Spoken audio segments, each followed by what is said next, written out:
आईबाप पोटाला चिमटा घेऊन तुम्हाला पुण्या मुंबईला किंवा स्पर्धा परीक्षा देण्यासाठी वेळ देतात। तुम्ही साहेब व्हा, तुम्ही ती पोस्ट मिळाली पाहिजे ह्या दृष्टिकोनातून विचार करा।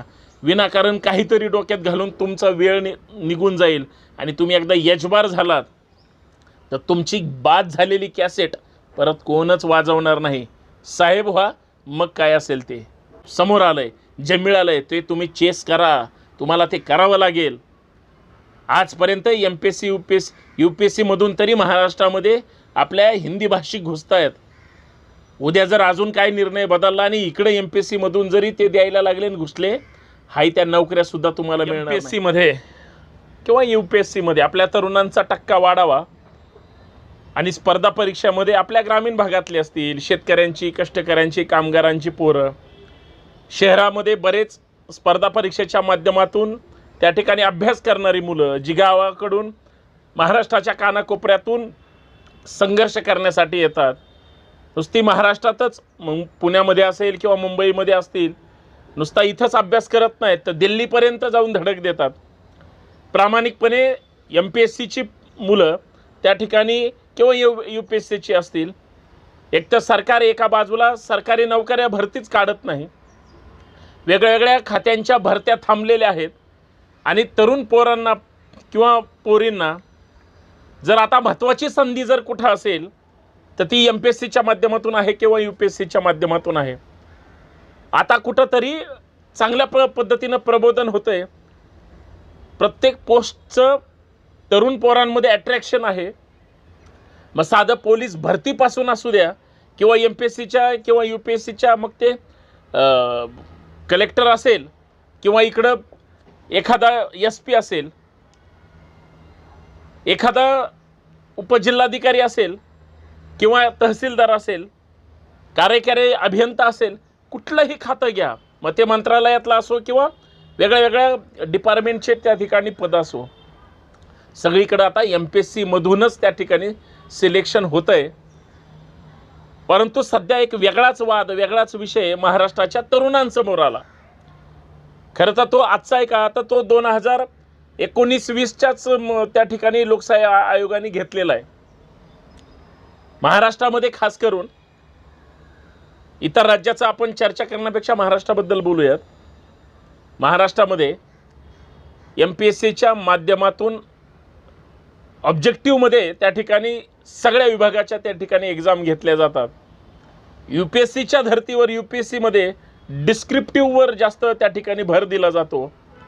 परंतु MPSCने निर्णय घेतला की 2023 पासून जी काय ऑब्जेक्टिव्ह एक्झाम घेतल्या जायच्या त्या आता डिस्क्रिप्टिव्ह होणार, म्हणजे तुम्हाला निबंधासारखंच सगळं लिहावं लागणार। आता एक प्रश्न आणि 4 ऑप्शन अजिबात चालणार नाही। खरं तर ग्रामीण भागातल्या पोरांचा बुद्ध्यांक वाढला पाहिजे आणि तो चांगलाच असतो। आणि जेवढी काही अधिकारी झालेली आहेत महाराष्ट्राच्या कानाकोपऱ्यात, माझे बरेच MPSC मध्ये मित्र आहेत, UPSC मध्ये मित्र आहेत, बरेच जण अधिकारी झालेत, आता काही जण प्रयत्नशील आहेत। मध्येच आम्ही PSIच्या सुद्धा मुलींचा एक विषय हाताळला होता, तेव्हा महाराष्ट्रातल्या बऱ्याच MPSCच्या पोरांच्या संपर्कात सुद्धा आलो होतो।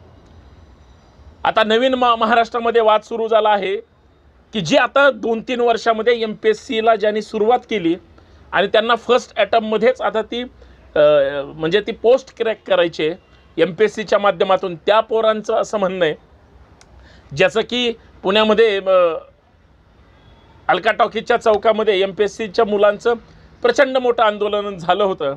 बडे बडे नेत्यांनी त्या ठिकाणी उपस्थिती दाखवली होती किंवा मध्यस्थीसुद्धा केली होती। जी आता नवीन पोर आहेत, जी आता त्या MPSCकडे वळत आहेत, त्यांचं असं म्हणणं आहे की MPSCची एक्झाम आमचा हा म्हणजे ठीक आहे, आम्ही 2-3 वर्षापासून MPSC देतो, हा शेवटचाच अटेम्प्ट आहे। त्याच्यामुळं MPSCनं जी दिलेली मुदत होती, कारण 2 वर्षापूर्वीच MPSCनं सांगितलं होतं की तुम्ही 2023 मध्ये ज्या कुठल्या एक्झाम होतील त्या ऑब्जेक्टिव्ह नसणार आहेत, त्या डिस्क्रिप्टिव्ह असणार आहेत। अर्थात इथून पुढची MPSC जी असेल ती UPSCच्या धर्तीवर असेल। पोरांना अजून डीपली अभ्यास करावा लागेल। बऱ्याच जणांचं असं म्हणणं आहे की पोरं घोकमपट्टी करतात किंवा त्या पद्धतीनं त्या ठिकाणी फार अशी डीपली चर्चा करत नाहीत, ओव्हरऑलवर म्हणजे अभ्यास करतात आणि ते त्या ठिकाणी. परंतु लक्षात घ्या, MPSCमध्ये सहजासहजी कुणाला प्रिलिम असेल किंवा फायनल एक्झाम असेल, ओव्हरऑलपर्यंत काहीजण तिथून सुद्धा बाद होतात. हे सगळं तुमच्या क्वालिटीचं आहे. मग ती UPSCमध्ये असू द्या किंवा MPSCमध्ये असू द्या. UPSCमध्ये तर अजून संघर्ष आहे. पण जर UPSCचा एखादा अधिकारी मग तो कलेक्टर म्हणून बसत असेल, एखादा पोलीस आयुक्त म्हणून बसत असेल, त्यावेळेस त्याच्याकडं प्रचंड असं नॉलेज असतं आणि तो घेऊन उतरून तो त्या ठिकाणी त्यांची ती एक्झाम क्रॅक केलेली असते. कदाचित MPSCचं असं म्हणणं असावं, सरकारचं आहे की नाही मला माहीत नाही, की त्या मुलांनासुद्धा MPSC देणारे आहेत, ते उद्याचे भावी अधिकारी आहेत, महाराष्ट्र त्यांच्या ताब्यात देणार आहेत. आणि काही मुलं तर MPSCला सुरुवात करतात आणि लगेच एक्झाम पास होतात. म्हणजे 21-22 वर्षातच पोरगं साहेब होतं, कुठं कलेक्टर होतं, कुठं तहसीलदार होतं, कुठं उपजिल्हाधिकारी, जे ज्या काही पोस्ट असतील, मग इकडं इंजिनियर्स असतील वगैरे वगैरे त्या खात्यातल्या. मग तिथं ॲग्रिकल्चरकडून MPSCकडं आलेला टक्का असतो, इंजिनिअरिंगकडून आलेला टक्का असतो, बाकी इतर वेगळ्या माध्यमातून पोरं आलेले असतात. काही मुलांकडं आपली जी गावगाड्यातली शेतकऱ्यांची, कष्टकऱ्यांची पोरं आहेत, सर्वसामान्य कुटुंबातली मुलं आहेत, मुली आहेत. मला असं वाटतं, जर आपल्या देशाचं भावी नागरिक व्हायचं असेल, देशाकडून तुम्हाला, राज्याकडून फार मोठी तुमच्या कर्तृत्वातून तुमची स्वप्न तुम्हाला पूर्ण करायची असतील, तर जे चॅलेंज आहे ते तुम्ही स्वीकारलं पाहिजे. याचा अर्थ MPSC या पोरांवर अन्याय करत असेल तर तो लक्षात घेत असताना पोरांनीसुद्धा काही गोष्टी आपण समजून घेऊन खोलात जाऊन अभ्यास केला पाहिजे. सगळी शेतकऱ्यांचीच पोर आहे, सगळ्यांचा बाप शेतकरी. अदानीचं पोरग MPSC देणार नाही किंवा अदानीचं पोरग UPSCकडे वळणार नाही. आपल्याच कुणाच्या तरी गावगाड्यातली पोरच तिथं जाणार आहेत. ती ताकदीची क्वालिटी गेली पाहिजे. तिथं सुद्धा प्रत्येक जातीमध्ये कॉम्पिटिशन आहे, प्रत्येक प्रवर्गात कॉम्पिटिशन आहे आणि ती एवढ्या ताकदीचं आहे की तिथं क्वालिटीलाच महत्त्व आहे. पण आमचा प्रॉब्लेम असा आहे की आम्ही एकमेकाच्या विरोधात भांडत बसतो. मला चर्चा इथंच करायची आहे मित्रांनो. आम्ही चर्चा कुठं करतोय? आम्हाला संधी मिळाली पाहिजे ऑब्जेक्टिव्हची, डिस्क्रिप्टिव्ह दुसऱ्याला मिळू द्या. पण जी पोरं UPSCच्या धर्तीवर MPSCचा अभ्यास करतात आणि ज्यांना सवय दोन्ही अभ्यास करायची, त्यांच्यासाठीच फक्त ते सोयीचं आहे का? आज महाराष्ट्रामध्ये बरेच पोलीस अधिकारी असतील, इन्कम टॅक्स ऑफिसर असतील, GSTला असतील, कृषीला असतील, सगळ्या जेवढे काही डिपार्टमेंट आहेत शासनाचे, बऱ्यापैकी ते MPSCमधून त्या ठिकाणी पुढे गेलेले आहेत. आता ते ऑब्जेक्टिव्हमधले आहेत म्हणून आता त्यांना काहीच येणार नाही किंवा ते साहेब झालेच ना, का ते त्यांना येतच. पण ज्यांनी चांगला त्या पद्धतीनं दोन्ही स्तरावरचा अभ्यास केला त्याच पोरांना, मग ते UPSC असेल किंवा MPSC, बरेच पोरं आता वय निघून गेलं तरी अजून MPSCच करतायत, त्यांना काही मिळत नाही. बरेच जणांनी तर MPSC करत आपले संसार थाटून टाकले, डोक्याला त्रासच ठेवला नाही. पण ते स्वप्न घेऊन जगतायत की मला एक ना एक दिवस या महाराष्ट्रामध्ये कुठल्या तरी जिल्ह्यामध्ये साहेब म्हणून त्या ठिकाणी खुर्चीवर बसायचं आहे, मला एक चांगलं काम करायचं आहे, माझ्यातली क्वालिटी समाजाच्या हितासाठी हे करायचं आहे. मित्रांनो, तुम्ही साहेब व्हा, तुम्ही सगळीकडे जा. आज ऑब्जेक्टिव्ह असेल, उद्या डिस्क्रिप्टिव्ह येईल. तुम्हाला जे समोर आलं आहे, जे मिळालं आहे ते तुम्ही चेस करा, तुम्हाला ते करावं लागेल. आजपर्यंत MPSC UPSCमधून तरी महाराष्ट्रामध्ये आपल्या हिंदी भाषिक घुसतायत. उद्या जर अजून काय निर्णय बदलला आणि इकडे MPSCमधून जरी ते द्यायला लागले आणि घुसले, हाय त्या नोकऱ्यासुद्धा तुम्हाला मिळणार नाहीत. जसं सगळ्या क्षेत्रात आता बाहेरचे घुसलेत, घुसण्याबद्दल आपला विरोध नाहीच, पण आमची पोरं दिसली पाहिजेत, आमची या महाराष्ट्राचे नागरिक दिसले पाहिजेत आणि महाराष्ट्र आपल्याला समृद्ध घडवायचं आहे.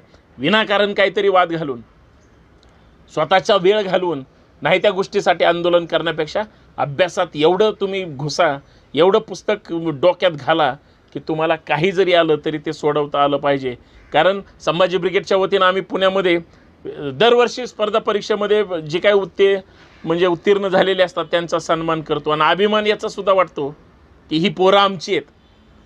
ही आता उद्या आपले साहेब होणार आहेत आणि आपल्याला त्यांच्याकडे काम घेऊन जावं लागेल. त्यावेळेस त्यांनी समाजाकडं चांगल्या नजरेनं लोकांची कामं केली पाहिजेत.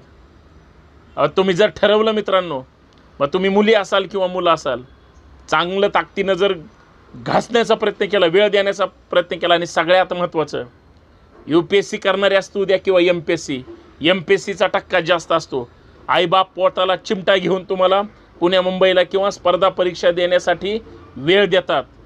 तुम्ही साहेब व्हा, तुम्ही ती पोस्ट मिळाली पाहिजे ह्या दृष्टिकोनातून विचार करा. विनाकारण काहीतरी डोक्यात घालून तुमचा वेळ निघून जाईल आणि तुम्ही एकदा यजबार झालात तर तुमची बाद झालेली कॅसेट परत कोणच वाजवणार नाही. साहेब व्हा, मग काय असेल ते. आणि त्यावेळेस हा एक संभाजी ब्रिगेडचा कार्यकर्ता म्हणून संतोष शिंदेसुद्धा तुमचं सगळ्यात पहिलं कौतुक करेल. मित्रांनो, आपली पोरं अधिकारी झाली पाहिजेत, साहेब झाली पाहिजेत. माझा एवढेच अपेक्षा आहे. ऑब्जेक्टिव्ह असू द्या किंवा डिस्क्रिप्टिव्ह असू द्या, तुम्ही क्रॅक करा आणि साहेब व्हा, नंतर इतरांना संधी द्या. धन्यवाद. जय जिजाऊ, जय शिवराय.